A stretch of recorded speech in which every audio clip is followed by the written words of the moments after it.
Mais uma vez, bom dia a todos, graça e a paz do nosso Senhor Jesus Cristo, aqueles que nos visitam, aqueles que são de casa, essa é a Igreja de Cristo. Vamos ler a palavra do nosso Senhor e pedir a Ele que nos direcione no conhecimento dela. Capítulo 12, versículo 1 da carta do apóstolo Paulo aos Romanos. Portanto, irmãos, rogo-lhes pelas misericórdias de Deus, que se ofereçam em sacrifício vivo, santo e agradável a Deus. Este é o culto racional de vocês. Não se amoldem ao padrão deste mundo, mas transformem-se pela renovação da sua mente, para que sejam capazes de experimentar e comprovar a boa, agradável e perfeita vontade de Deus. Por isso, pela graça que me foi dada, digo a todos vocês: ninguém tenha de si mesmo um conceito mais elevado do que deve ter, mas, ao contrário, tenha um conceito equilibrado, de acordo com a medida da fé que Deus lhe concedeu.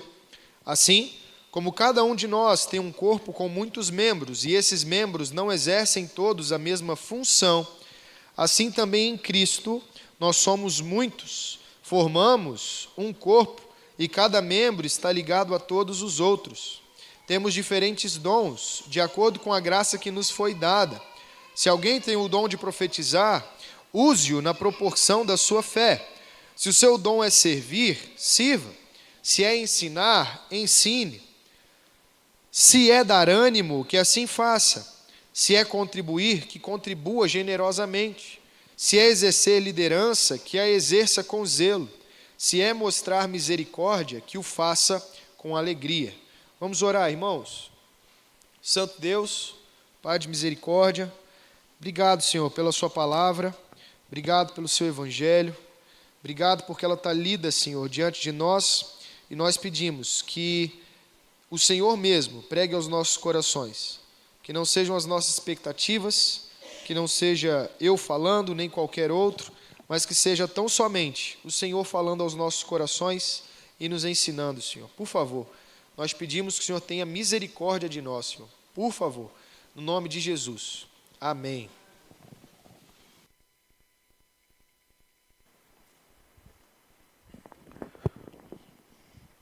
Agora foi? Foi. Beleza. Queridos, nós estamos tendo algumas meditações na carta do apóstolo Paulo aos Romanos, no nosso período da escola bíblica dominical, e agora a gente também tem a oportunidade de ler com cuidado e tentar aqui enxergar o que o nosso irmão apóstolo Paulo foi inspirado pelo Senhor para passar para nós, em específico nesse capítulo 12. Claramente, o apóstolo Paulo está preocupado com a vida da igreja. Claramente, ele está preocupado em dizer como a gente tem que se portar, quando ele fala que a gente tem que viver como sacrifícios vivos, preocupados em cultuar a Deus em tudo que fazemos, transformando-nos cotidianamente, o tempo todo, preocupados em exercer a boa vontade de Deus e experimentar a presença dele no meio da igreja, através dos dons. E esse texto ele é muito usado para falar de dons, para falar de talentos, né? É muito usado, inclusive, para as pessoas falarem sobre como encontrar os dons onde temos que servir, né? A gente, às vezes, na igreja, a gente descobre o evangelho e a gente se preocupa, então, com o que fazer a partir disso, né? A partir do momento que eu me converti. E aí, rapidamente, surge um irmão dizendo, você tem que descobrir o seu dom. E aí, o dom sempre parece algo que pertence a nós, que é nosso, que é meu, que é de cada um de nós, que a gente tem para fazer, porque a gente já tem habilidades para isso, porque o dom é o nosso ministério e a gente faz, mas não necessariamente parece que esse é o sentido do texto que o apóstolo Paulo está trazendo. Parece que o apóstolo Paulo ele fala de dons para instruir como a igreja deve funcionar, não para dizer para as pessoas o que elas têm e o que elas devem fazer necessariamente, ok?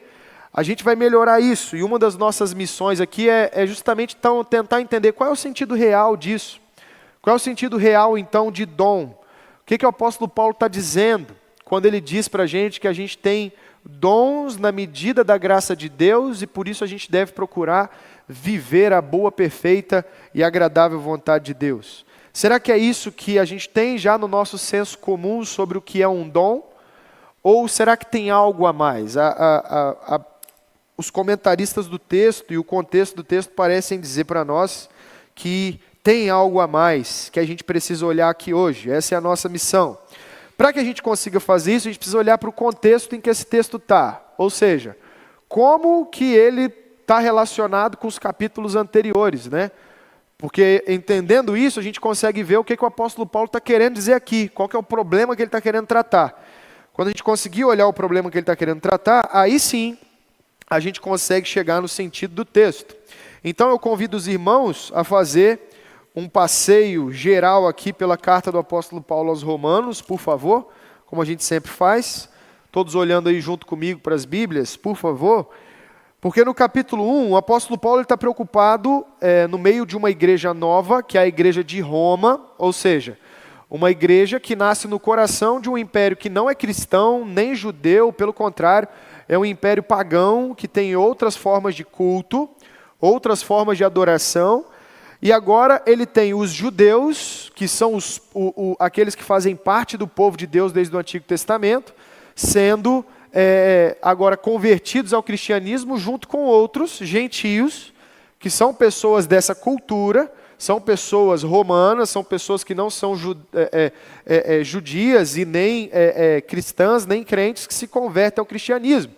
Então o apóstolo Paulo ele vai contar a história bíblica para que essas pessoas tão diferentes, em um local tão diferente, tão inóspito, tão hostil, tão difícil, possam se entender como crentes. E aí o primeiro passo que o apóstolo Paulo dá é mostrar que nós somos criados por Deus, mas pecamos contra Ele, por isso carecemos da graça dEle. Nós mentimos, nos afastamos de Deus, pecamos contra Ele cotidianamente, e por isso carecemos da graça do Senhor, somos dignos da sua ira, como ele diz para nós no capítulo 1.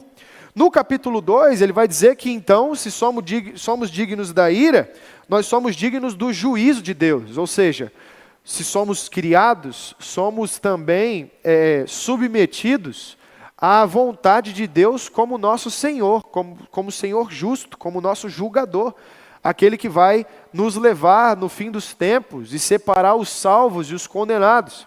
E ele diz mais, ele diz que a lei e a relação que os judeus tinham com a lei no Antigo Testamento, nos costumes, na moral, não é suficiente. E ele encerra então o capítulo 2 e 3, dizendo que ninguém é justo, nem judeus, nem gregos, nem gentios, nem nós aqui. E é isso que a história bíblica está revelando para nós. Criaturas que pecaram contra o seu Senhor e agora carecem da graça dele. E aí vem a boa mensagem, que é a mensagem central do livro de Romanos, no capítulo 4, que é a justificação pela fé. Na justificação pela fé, o apóstolo Paulo diz para nós então que somos agora em Jesus Cristo. Quando o confessamos como Senhor das nossas vidas, como nosso Salvador, perdoador dos nossos pecados, nós então somos inscritos entre os salvos, entre os justos. Justificado então é a condição daquele que é condenado, mas ele é por um juiz declarado perdoado, independentemente de qualquer uma das suas ações, ok? E aí ele vai dizer que essa salvação traz para nós paz e alegria, porque descobrimos que se morremos em Adão, se morremos na antiga humanidade, se morremos desde o princípio no relacionamento com Deus, agora em Paulo somos vivificados, transformados e temos uma nova vida. É daqui que vem a ideia de nova natureza. Deixamos para trás o velho homem, a velha pessoa, e passamos a construir, a desenvolver, a experimentar uma nova vida. Uma vida que nega os hábitos anteriores e busca agora viver para Jesus de uma forma completa. E aí ele vai argumentar sobre isso, dizendo que a luta contra o pecado, ela é uma luta real, que precisa envolver, principalmente nos capítulos 6 e 7, os nossos hábitos, a forma como a gente vive. Então a justificação pela fé, ela não é só algo abstrato, que chega para nós descobrimos, então tá tudo bem, aí ele vai responder aquela pergunta famosa, se somos salvos, então não precisamos nos preocupar com os pecados? Ele vai dizer, não, muito pelo contrário. Precisamos desenvolver hábitos de vida e não hábitos de morte, que era o que nós tínhamos, uma vez que agora temos vida em Jesus Cristo. E vivemos instruídos pelo Espírito, no capítulo 8, e somos adotados por Deus como filhos, no contexto agora do capítulo 8, para vivermos como igreja. E qual que é a base disso tudo? Qual que é a pedra fundamental? Ela aparece no capítulo 9, a soberania de Deus. Deus, em sua soberania, Ele guia a história e já traça o plano do seu decreto eterno, colocando Jesus como sendo o Senhor de todas as coisas. Por isso o apóstolo João, ele dizia que o verbo, que é Jesus, já habitava com Deus na criação. É por meio dele que todas as coisas foram criadas. Por quê? Jesus é o sustentador de todas as coisas. E Deus decretou assim. Logo, Deus, em sua soberania, decide, através de Jesus, salvar pecadores. Essa é a mensagem de Romanos. E não só salvar pecadores, mas formar uma igreja. E aí, ele segue argumentando no capítulo 10 e 11, sobre como o povo de Deus agora é transformado em seu coração, através dos seus atos e da sua vida, para um novo relacionamento com o Senhor, sendo todos aqueles que são salvos agregados em um só povo que agora é novo. Não é mais o Israel antigo, mas aqueles que são realmente israelitas, ou seja, aqueles que são feitos dignos da promessa de salvação do nosso Deus. Então, nós chegamos ao capítulo 12. No capítulo 12, ele é muito marcante para a sequência dos outros textos, porque o apóstolo Paulo, a partir de toda essa mensagem anterior, do capítulo 1 a 10, 1 a 11, na verdade, ele vai agora dar sinais práticos de como viver no meio da igreja e de como viver com as pessoas de fora da igreja. Estão entendendo, gente? Então, qual é a missão do Paulo aqui? Para que serve esse resumo todo do contexto que a gente fez? Não é para dar mais sono em vocês, não é para gerar impaciência, não é para forçar conhecimento de história sobre Roma, nem nada disso. É para que a gente entenda. Quando Paulo chega no capítulo 12, ele está preocupado com o seguinte: como a justificação pela fé, como a soberania de Deus, que separa os salvos dos condenados e os coloca no meio do povo de Deus, como isso nos ajuda a entender como a gente tem que viver. É isso que o apóstolo Paulo está dizendo. Aqui e agora, quem nós somos? Aqui e agora, o que devemos fazer? Essa é a missão do capítulo 12. E na sequência do livro, depois vocês continuem, por favor, olhando a carta do apóstolo Paulo aos Romanos. Depois, no capítulo 13, ele vai falar da sociedade como um todo, vai falar das figuras públicas. No capítulo 14, ele vai falar sobre a vida e a liberdade no serviço ao Senhor, no meio do mundo. Mas agora o nosso foco é no capítulo 12. E aí a gente se pergunta então, já que o problema do Paulo é entender como toda essa história que ele já narrou se aplica na vida prática, o que é que ele nos ensina sobre a vida prática dos versículos 1 a 8 do capítulo 12? E aí a gente passa então desse contexto, dessa introdução, para uma exposição bem breve aqui do que parece ser o sentido central desse texto. Olhem comigo, por favor. O apóstolo Paulo diz assim: portanto, irmãos, rogo-lhes pelas misericórdias de Deus, ou seja, por tudo que Deus fez, não é só a misericórdia de Deus, mas por todos os atos de Deus que nós conhecemos. Prestem atenção nisso, por favor, foquem nisso aqui, foquem em tudo que Deus fez e percebam o que Ele exige de nós então, que se ofereçam em sacrifício vivo, santo e agradável a Deus. Aqui está uma primeira expressão que a gente precisa compreender bem para que a gente entenda o sentido geral desse texto, que é sacrifício vivo. Quando Paulo usa a expressão sacrifício, ele está remetendo a gente aos sacrifícios do Antigo Testamento, claro. As ofertas de comunhão, os holocaustos para perdão de pecados e para expiação.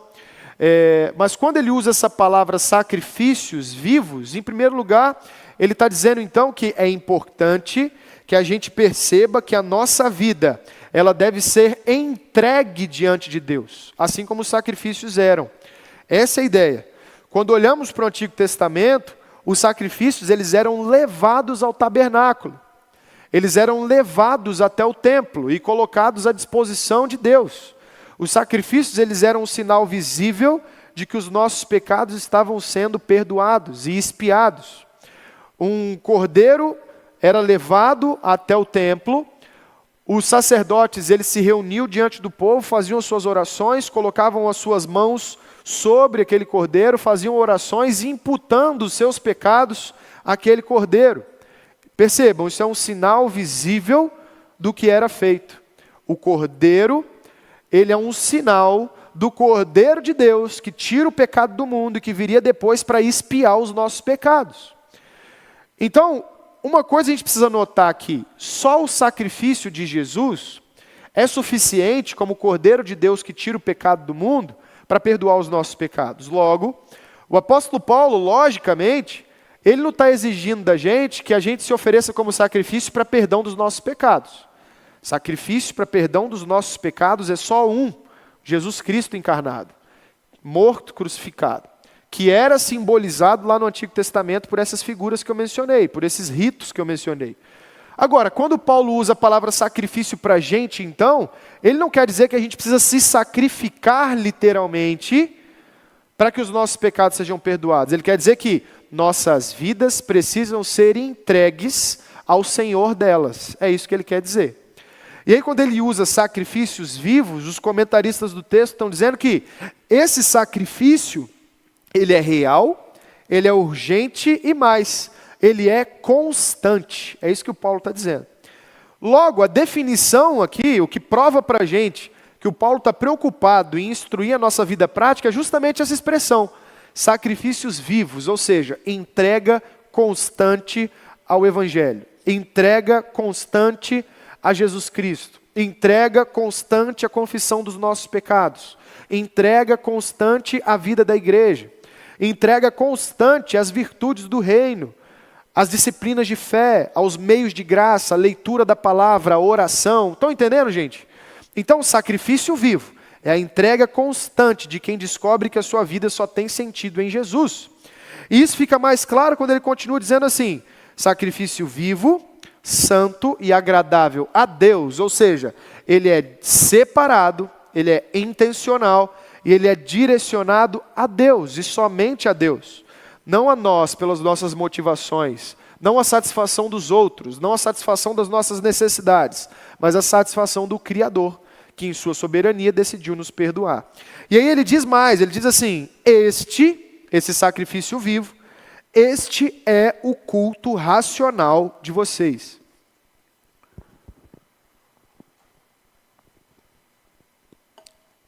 O que ele está dizendo então? Quando ele diz, este é o culto racional de vocês.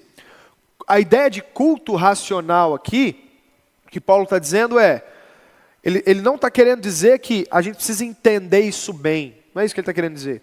Ele não quer dizer que está na nossa cabeça a compreensão adequada disso. Não somente isso. O que ele está querendo dizer é que, uma vez que descobrimos todo esse conhecimento em Jesus, não faz sentido fazermos outras coisas das nossas vidas, senão nos entregarmos integralmente a Deus. É isso que o Paulo está dizendo. Não faz sentido eu viver uma vida pagã, eu viver uma vida afastada de Deus, da rotina da igreja, das disciplinas de fé, uma vez que tenho o conhecimento de Jesus. É isso que ele está dizendo. Não faz sentido eu estar em outro lugar, por exemplo, do que na igreja no domingo, onde a igreja de Deus, o povo dele se reúne para cultuar como ele mandou, para ouvir a instrução da palavra, para nos aprofundarmos no conhecimento dela, para termos os nossos sentimentos, pensamentos orientados pela comunidade de Deus. Então, o que o Paulo está dizendo é, entrega cotidiana, que é a única coisa que faz sentido dentro das opções do mundo, é isso que está dizendo. Esse é o culto racional de vocês. Logo, ele continua, não se amoldem ao padrão deste mundo. É isso que ele está dizendo, percebem a lógica? Só isso faz sentido. Logo, não se amoldem a outras práticas. Não se amoldem às pressões externas. Não se amoldem à rotina que não pertence à rotina da igreja. Mas transformem-se pela renovação da vossa mente, para que sejam capazes de experimentar e comprovar a boa, agradável e perfeita vontade de Deus. Então ele está dizendo, a entrega cotidiana é a única coisa que faz sentido nas opções que temos. Logo, ajustemos a nossa rotina, ou seja, nos transformemos, mudemos os nossos hábitos, as nossas ações, as nossas práticas, pela renovação da nossa mente. Ou seja, uma vez que é só isso que faz sentido, ajam para que a sua mente, os seus pensamentos, o que tem de mais profundo em você, seja transformado. Isso aqui tem completa relação lá com o capítulo 6, quando ele vai dizer que os nossos hábitos precisam ser transformados e se tornarem hábitos de vida, para que os nossos amores sejam transformados, para que o que tem dentro da gente seja transformado. É difícil de entender isso no nosso tempo, porque muitas vezes a gente entende que a gente parte de dentro para fora, né? A gente sente e depois faz, a gente pensa e depois faz.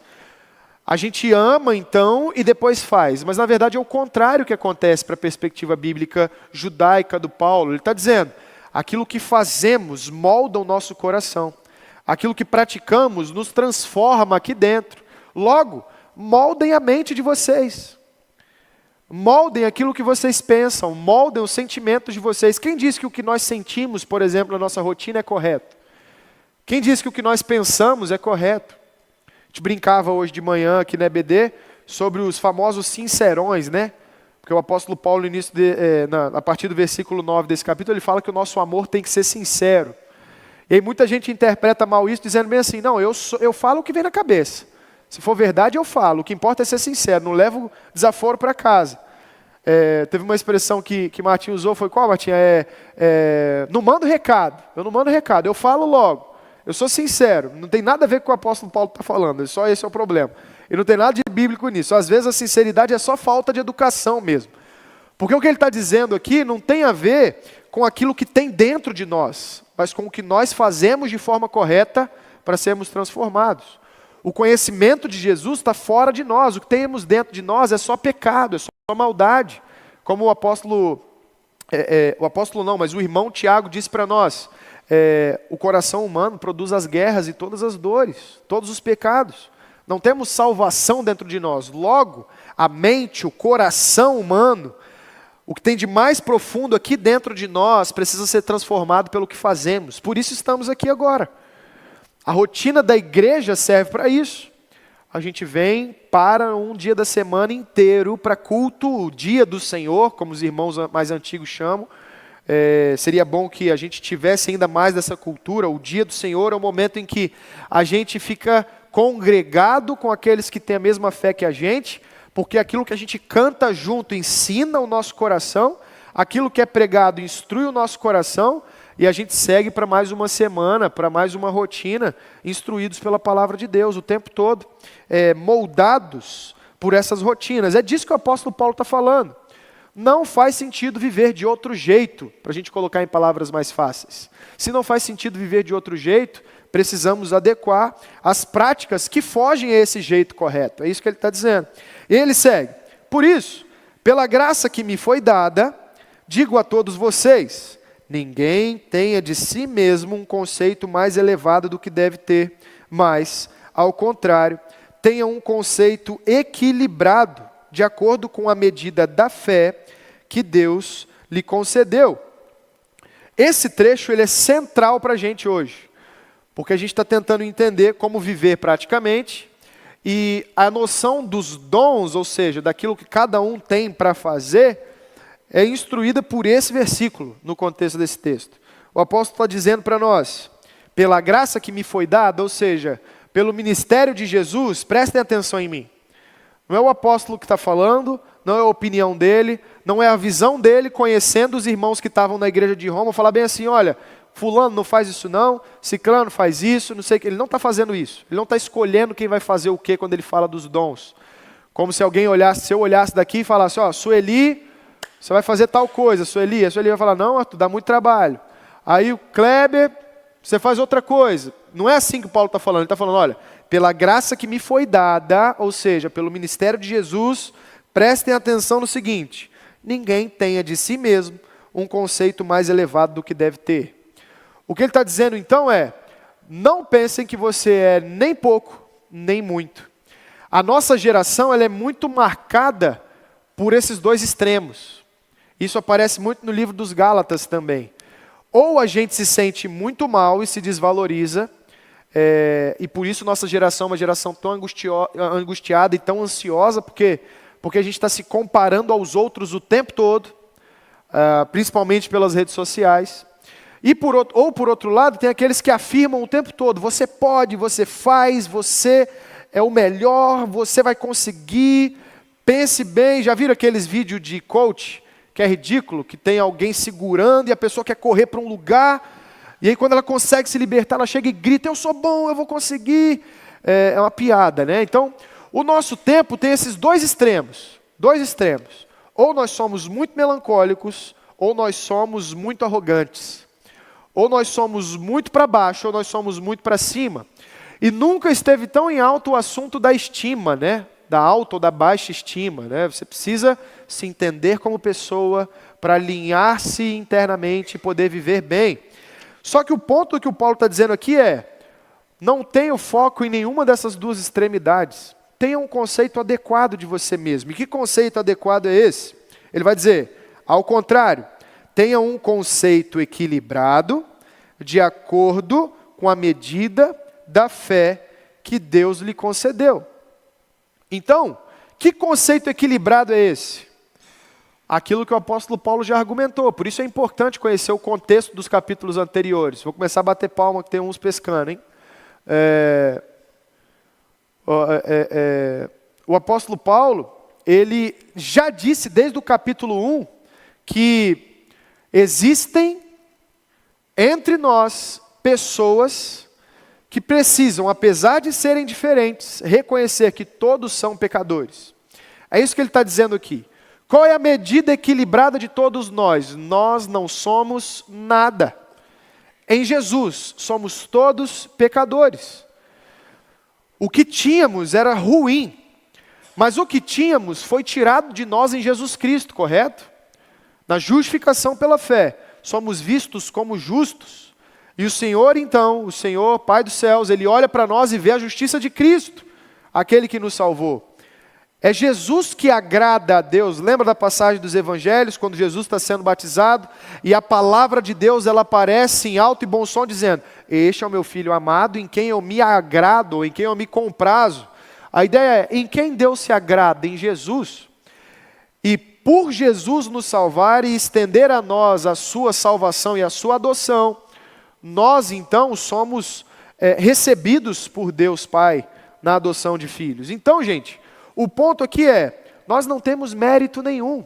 Tudo que tínhamos era uma conta negativa e essa conta foi zerada em Deus.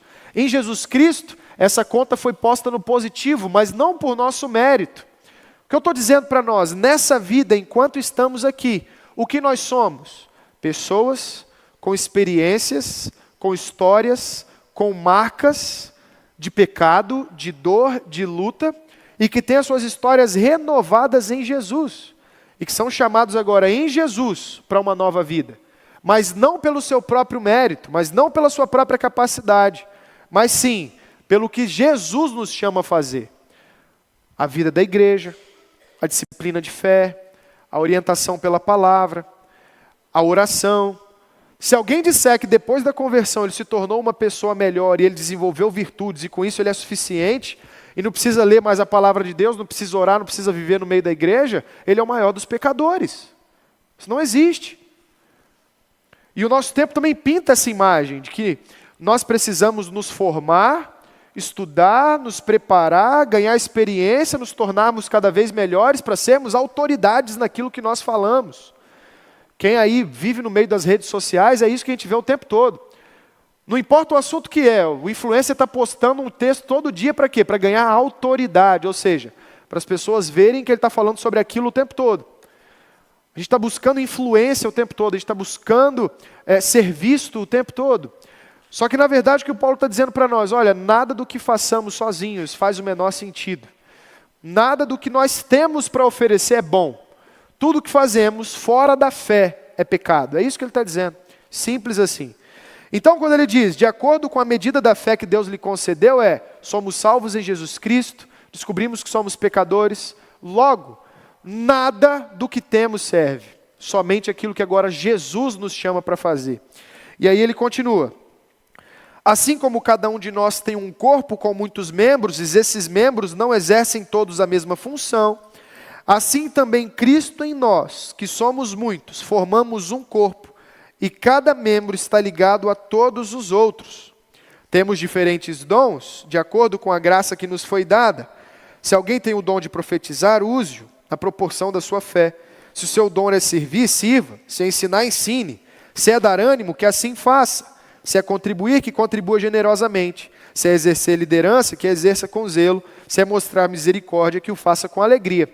Aí o que geralmente a gente faz com esse texto? A gente foca mais nos dons que Deus dá, do que na realidade de que, na medida da nossa fé, somos todos pecadores. Então nós focamos nos dons, nas habilidades, nos talentos, e não percebemos que, por que esses dons existem? A razão do apóstolo Paulo está no versículo 4. Assim como cada um de nós tem um corpo com muitos membros, e esses membros não exercem todos a mesma função, assim também Cristo em nós, que somos muitos, formamos um corpo. Qual que é a ideia?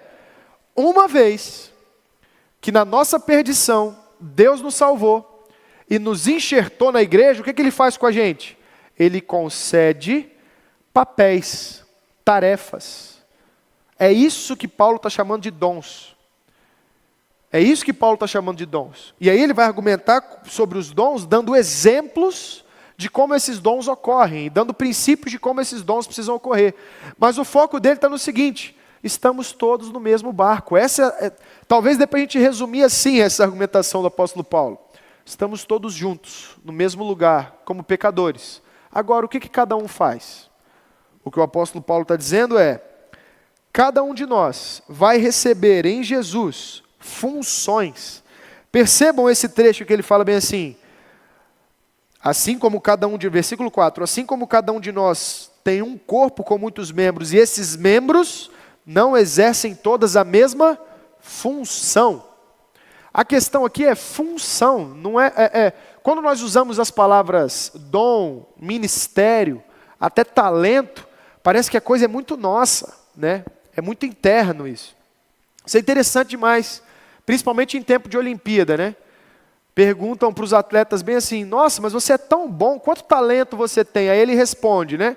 Pô, para ganhar o bronze que eu ganhei aqui, eu estou treinando de 8 às 20, há 15 anos, 20 anos, 30 anos. E aí a Rebeca Andrade ganha a prata contra a Simone Biles, que é a maior atleta de todos os tempos da ginástica. A gente fala, pô, foi a prata, né? Não foi o ouro. A gente funciona assim, porque geralmente as habilidades a gente olha como sendo das pessoas. Mas o que o Paulo está mostrando para nós? Na igreja não existe isso, no mundo não existe isso. As pessoas têm funções que são dadas pelo conhecimento de Jesus. E ele continua, e estamos chegando agora no sentido geral do texto. Temos diferentes dons de acordo com a graça que foi nos dada. O que ele está dizendo para nós? Dons como funções, tarefas, que não necessariamente pertencem a nós, porque se pertencessem eles não teriam sido dados. E o apóstolo Paulo diz para nós, de acordo com a graça que nos foi dada. Então o que ele está dizendo? Os dons no meio da igreja, para o povo de Deus, pecadores, eles são instruções que Deus nos dá, dentro da graça com a qual Ele nos trata nas nossas vidas. A questão aqui, para a gente fechar o sentido geral, é entender o que significa essa graça. O que o apóstolo Paulo está dizendo é que Deus, em sua soberania, e no processo de santificação, Ele nos direciona nas nossas histórias, nas pessoas ao nosso redor, nas necessidades que nós encontramos, também nas nossas habilidades, para que nós possamos servir a igreja com funções distintas. Então, dá para a gente resumir o sentido do texto assim: em Cristo, nós temos a medida exata, equilibrada de quem nós somos. Não é nem muito e nem pouco.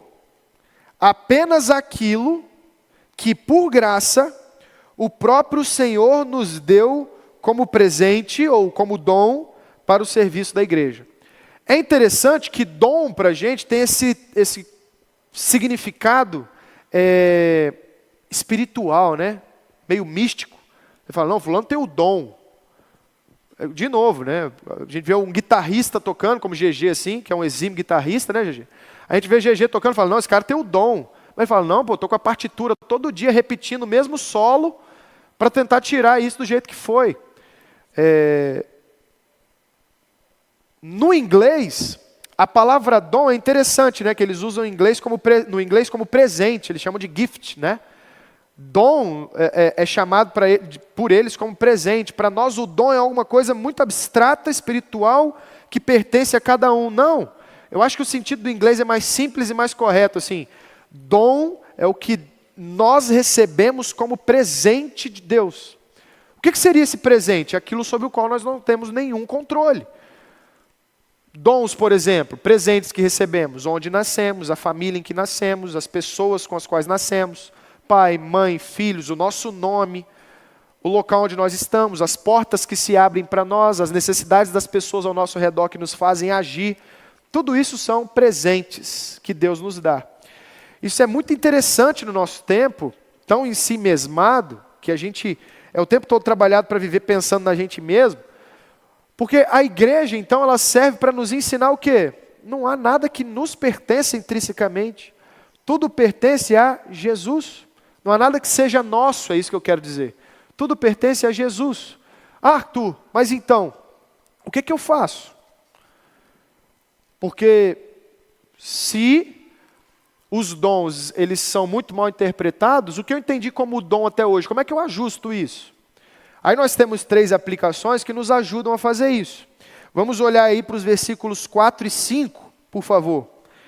Assim como cada um de nós tem um corpo com muitos membros, e esses membros não exercem todas a mesma função, assim também em Cristo nós, que somos muitos, formamos um corpo, e cada membro está ligado a todos os outros. De novo, e cada membro está ligado a todos os outros.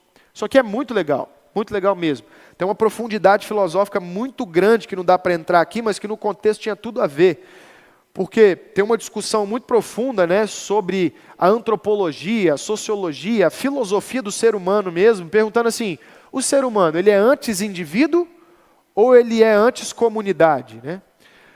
E aí existem várias escolas de pensamento que existem ainda no nosso tempo que vão dizer, não, o que importa é o indivíduo. E outras que vão dizer, não, o que importa é a comunidade só, sem os indivíduos. Para o Paulo, as duas estão erradas. Ele está dizendo, membros e corpo são inseparáveis, e um longe do outro não faz o menor sentido. Então, para nos localizarmos nos nossos dons e no que fazemos então com a nossa fé, em primeiro lugar a gente precisa entender o seguinte, nós somos membros que só ganham sentido em conjunto. Sozinhos não faz o menor sentido. Com as nossas motivações sozinhos, com as nossas vontades sozinhos, com as nossas pretensões sozinhos, com os nossos objetivos sozinhos, não faz o menor sentido. A vida humana só faz sentido em comunidade. Não é assim? Um novo ser humano ele é formado desde o primeiro instante da sua vida em uma relação constante com a sua mãe desde o ventre. Sempre ali, ouvindo a voz da mãe, ouvindo os estímulos do lado de fora. Tem até aqueles vídeos engraçadinhos do Instagram, né, que os cachorros eles já conseguem sentir, para quem tem cachorro em casa aí, já conseguem sentir a presença de um outro ser humano no ventre da mãe. Ou seja, nós, como seres humanos, desde a tenra idade, somos formados em comunidade. Somos formados em família, somos formados como igreja. Por isso, as comunidades são tão importantes. Por isso a igreja é tão importante. Por isso a família é tão importante, por isso o casamento é tão importante. Sozinhos, os seres humanos, eles são afastados do seu sentido. Por quê? Porque nós não temos sentido sozinhos. Simples assim. Então, em primeiro lugar, se você quer entender melhor os seus dons e o que fazer então com a sua vida dentro do reino de Deus, primeiro compreenda, você não é ninguém sozinho. As suas vontades não vão te dizer o que você tem que fazer. Os seus sonhos não vão te dizer o que você tem que fazer. Os seus sentimentos não vão te dizer o que você tem que fazer. O que vai te dizer o que você tem que fazer é em comunidade, na vida da igreja, descobrindo cotidianamente como servir, ok?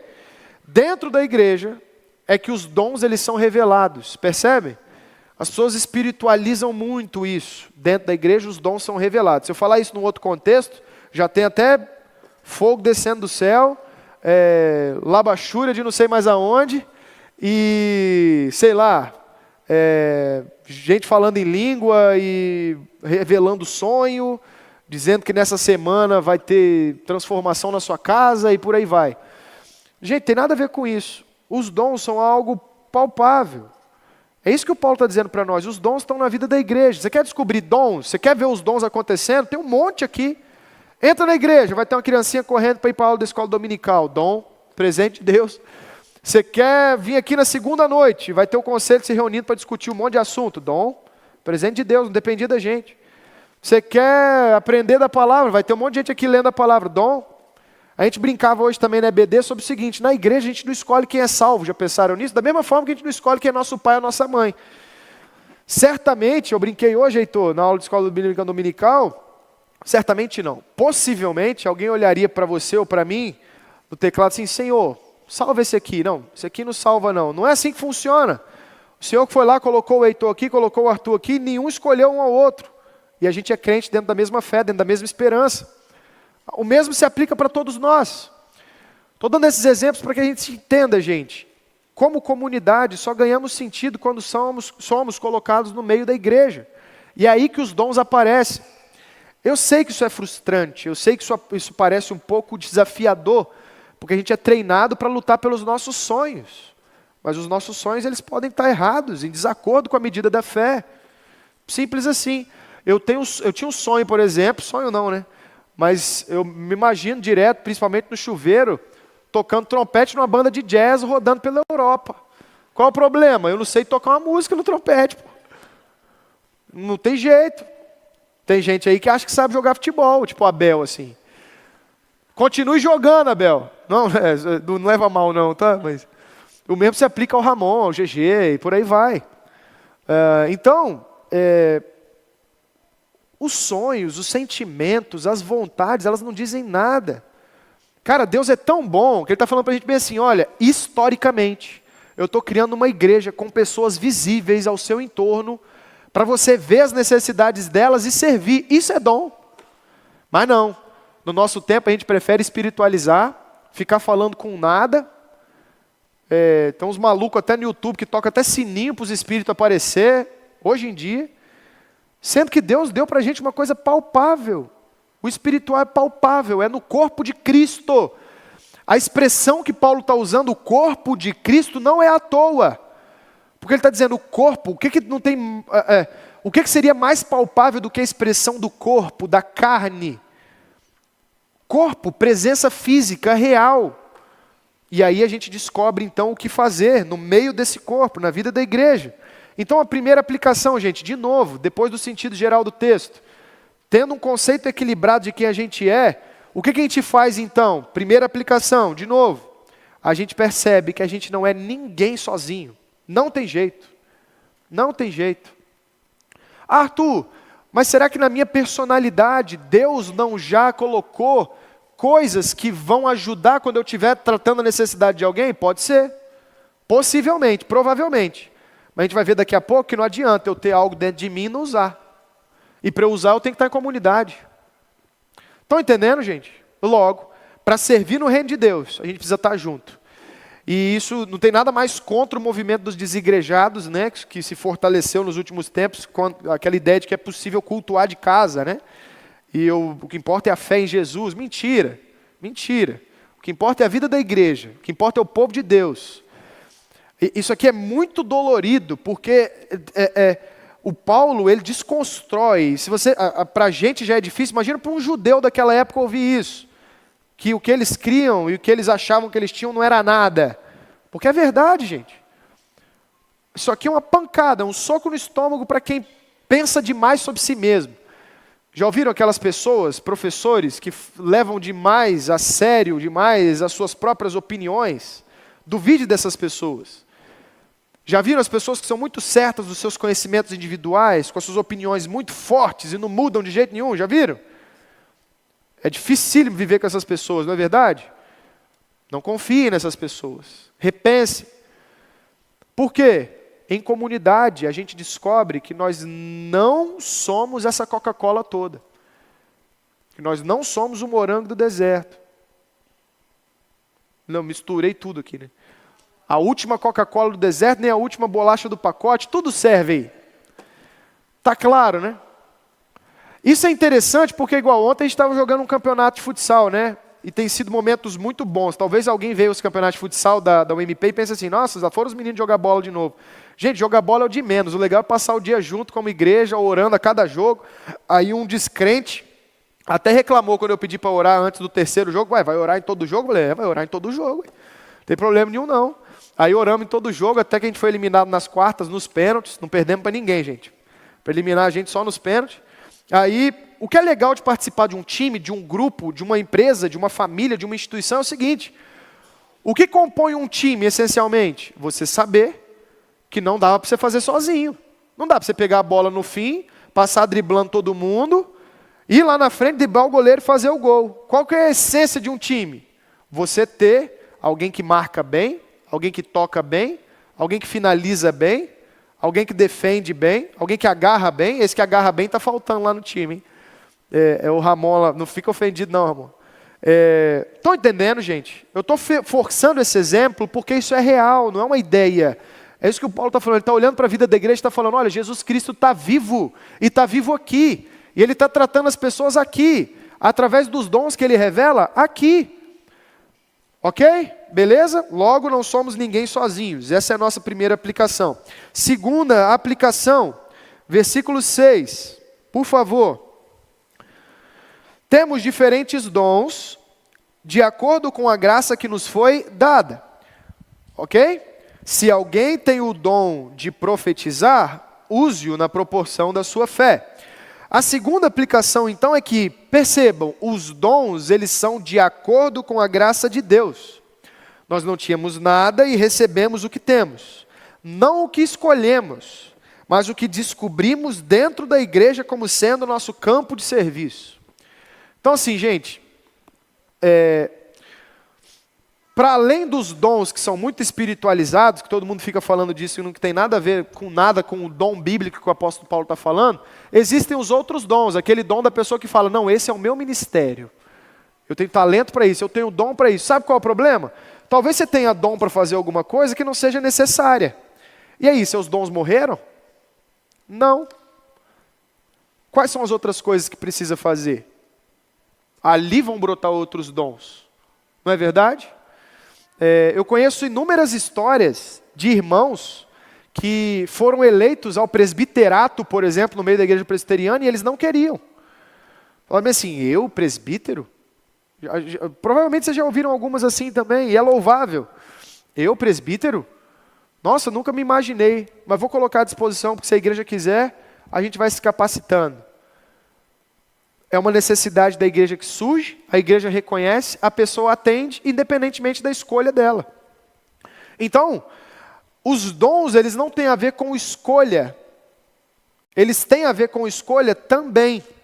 Mas, inicialmente, eles têm a ver com aquilo que nós descobrimos no meio da igreja. Como o quê? A necessidade que as pessoas que estão ali têm.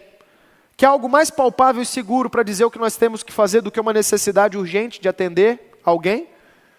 Por exemplo, passou o vídeo agora há pouco do Gabriel Delane. Nós temos 400 crianças diariamente num projeto social que precisam de instrução bíblica, que precisam de tarefas lúdicas, brincadeiras, ajuda, aconselhamento. E aí? Será que eu tenho mesmo que... Vou dar um exemplo só, tá, gente? Será que eu tenho mesmo que aprender um instrumento para tocar no louvor, sendo que tem tantos outros ministérios? Só um exemplo, tá? Não tem nada a ver. Tocar no louvor é ótimo também, tá bom? Se tiver necessidade, que alguém te chame, que você se capacite, participe, ótimo. Mas é que geralmente a gente resume na igreja, por esses dons serem muito das pessoas, a gente resume, aquele jovem ali, Ariane, A jovem Ariane, ela falou um pouquinho diferente durante o encontro dos jovens. Não, ela tem que pregar, tem que dar aula. Por quê, cara?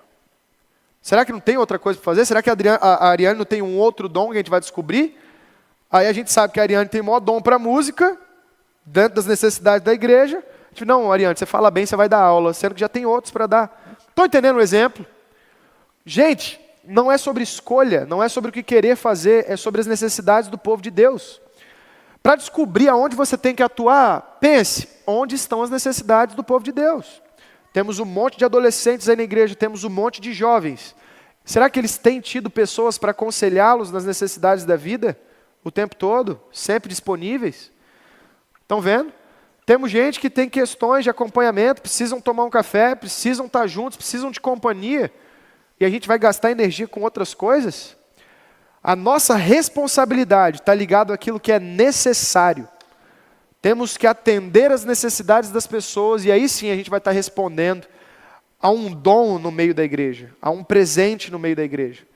Necessidades são levantadas e pessoas com a capacidade para atender essas necessidades também são levantadas. Por último, nossa terceira aplicação, versículos 6, 7 e 8. Temos diferentes dons, de acordo com a graça que nos foi dada. Se alguém tem o dom de profetizar, use-o na proporção da sua fé. Se o seu dom é servir, sirva. Se é ensinar, ensine. Se é dar ânimo, que assim faça. Se é contribuir, que contribua generosamente. Se é exercer liderança, que a exerça com zelo. Se é mostrar misericórdia, que o faça com alegria. Geralmente a gente usa esse trecho para falar bem assim, olha, tem os seguintes dons que o apóstolo Paulo está falando, eu tenho que me encaixar em um deles. Não é isso que ele está fazendo. O que ele está fazendo é dar imperativos, e aí ele usa exemplos. Estão entendendo? Para o Paulo, dons são funções, de novo, a gente já falou disso. Dons não são algo inato aos seres humanos, ele não está narrando tipos de dons. Ele menciona exemplos, mas o que ele está usando esses exemplos, para que ele está usando esses exemplos aqui nesse contexto? Ele está dizendo, se você tem capacidade, oportunidade, viu a necessidade de profetizar a alguém, faça. Se você viu a necessidade de ensinar a alguém que precisa ser instruído pela palavra, vá e ensine, se prepare para isso. O foco desse trecho são os imperativos. Ensine, faça, profetize, acompanhe, aconselhe, faça. A terceira aplicação que o apóstolo Paulo está trazendo para nós, que eu trago dentro desse texto do apóstolo Paulo é: dons só existem quando são exercidos, ok? Vocação que nós temos, não existe dom ou vocação, que são termos relacionados, não existe em abstrato, dentro de nós, no nosso sentimento. Existem vocações, dons concretos, executados. A vocação concreta é essa de que a pessoa vê a necessidade do outro e serve a pessoa de forma proativa dentro do reino de Deus com aquilo que ela tem para oferecer. Então, a terceira aplicação é: dons não existem em abstrato, dons não existem no sentimento, dons não existem por si só como palavras que flutuam ao vento. Não, dons só existem se são exercidos. É isso que o Paulo está dizendo para nós. Por isso ele está dizendo, você acha que alguém tem uma necessidade, e você acha que você tem a capacidade de se preparar para atender aquela necessidade diante da sua história e dos seus recursos, atenda. Senão, não é um dom. É isso que o Paulo está dizendo. Aí não. Tem alguém pregando, ou tem alguém cantando, ou tem alguém ensinando, ou tem alguém levando os meninos para participar de um evento da UMP, ou tem alguém fazendo uma peça de teatro. Tem um sentado do banco pensando bem assim, nossa, olha lá como é que fulano faz, ó. Poxa vida, se eu fizesse seria tão melhor. Né? Aqui não tem essas coisas não, só nas igrejas por aí afora. Nossa, olha lá, de novo, olha lá, a mesma coisa que ele está fazendo. Vou ter que conversar para ver se me colocam aí também, né? Não tem outras coisas para fazer, né? Afinal de contas, só tem aquilo ali que o outro já está fazendo. Aí a gente se compara, pensa que é melhor e quer fazer melhor. O Paulo está tratando esse pecado quando ele diz bem assim, olha só, não tem vocação dentro de você não. Faça. E o que ele está dizendo é, não atropele quem já está fazendo, tá? Não é isso que ele está dizendo não, ele está dizendo, descubra a necessidade de pessoas e atenda. Se você fizer isso, o seu dom vai ser reconhecido pela igreja. É isso que o Paulo está dizendo. Então, gente, a terceira aplicação ela é muito interessante, porque dons não são feitos só de ideias, dons não são feitos só de pensamentos, de vontade, de sonhos. Dons são executados. Faça, descubra e se prepare enquanto você faz e os seus dons vão ser descobertos. Tanta gente, é assim que funciona a vida, na verdade. Eu vi muito isso nos meus colegas que formaram comigo em Direito e foram descobrindo tantas outras vocações depois de terem se formado em Direito. E isso se aplica para todos os cursos. Enquanto a gente está fazendo, a gente vai descobrindo aonde a gente tem que atuar, quais necessidades a gente vai atender. E é assim que o apóstolo Paulo está argumentando para nós de forma muito palpável. Então, em resumo, para a gente encerrar, eu chamo o pessoal do louvor. Nós, no sentido geral, recapitulando, temos a medida exata de quem nós somos em Jesus. Pecadores que agora são salvos, purificados, mas que em si próprios não têm um valor próprio. Não é tudo que a gente faz que é bom, pelo contrário. Tudo que a gente faz fora de Cristo é pecado. Agora, em Cristo, dá para a gente fazer muita coisa boa. E é isso que Jesus está nos chamando para fazer. E aí, Arthur, como que eu descubro o que fazer então? Foram as nossas 3 aplicações. Em primeiro lugar, você não está sozinho. Caminhe junto com a igreja. Você só vai ter sentido no que você faz se você estiver atendendo às necessidades dos outros em comunidade. Segundo, os dons não são dados por escolha, sonho ou pela sua própria vontade, mas pelo serviço concreto que Deus nos dá através da sua graça. Na sua história, Deus te deu habilidades, condições, portas se abriram, apareceram pessoas com necessidade para que você atuasse. Isso é um dom. E terceiro, os dons só existem quando são executados, quando são utilizados. Então, identificou necessidades diante das suas habilidades e das suas condições, use esses dons. Então, use, na verdade, essas possibilidades, essas capacidades, atenda essas necessidades, e então dons vão ser revelados. Perguntas finais para a gente se despedir. Quais são os dons que você tem para a edificação da igreja? Uma pergunta geral.